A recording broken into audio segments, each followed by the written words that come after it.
শীত চলে আসছে, তার প্রমাণ কি জানো?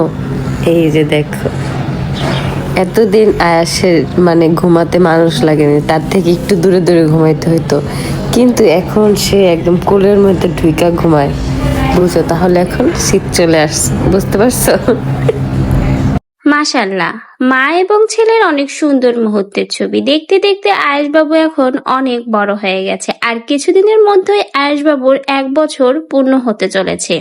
আয়েশবাবু এখন বর্তমানে তার মায়ের কাছে রয়েছে। একটা সন্তানের সুন্দর ভবিষ্যতের জন্য, সুন্দরভাবে বড় করার জন্য বাবা মা দুজনেরই প্রয়োজন রয়েছে, কিন্তু আয়েশবাবুর ক্ষেত্রে ভিন্ন। আয়েশবাবু এখন বড় হচ্ছে তার মায়ের কাছে। অন্যদিকে আয়েশবাবুর বাবা মার সম্পর্ক তেমন ভালো নয়, বাবা মার ভিতরে ডিভোর্স হয়ে গেছে। একটা সন্তানের জন্য এটা কিন্তু খুবই কষ্টদায়ক, যখন সে তার বাবা মা দুজনের ভালোবাসা পায় না, কেবলমাত্র একজনের কাছেই থেকে সেই সন্তানের বড় হতে হয়। আয়েশবাবু এখন আগের থেকে অনেকটাই বড় হয়েছে। আখি যখন আয়েশবাবুকে নিয়ে আহাদের সংসার থেকে চলে এসেছিল, তখন আয়েশবাবুর বয়স খুবই কম ছিল, কিন্তু এখন আয়েশবাবু একটু বড় হয়েছে। আর কিছুদিনের মধ্যেই সে 1 বছরে পা দিবে। এখন কিন্তু সে সকলকেই চিনতে শিখেছে, এমনকি ভালোবাসাটাও বুঝতে শিখেছে।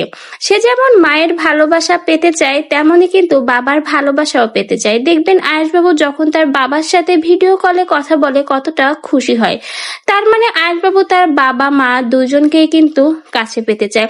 একটা সন্তানের জন্য তার বাবা মা দুজনেরই ভালোবাসা খুবই প্রয়োজন, কিন্তু দেখুন নিয়তির কি খেলা।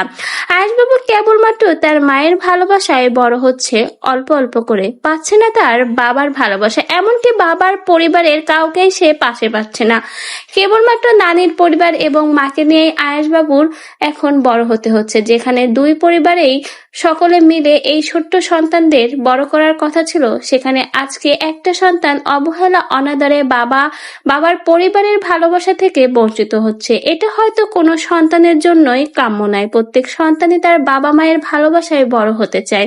তো সকলেই আয়েশবাবুর জন্য দোয়া করবেন, আয়েশবাবু যেন ভালো থাকতে পারে, মানুষের মতো মানুষ হতে পারে।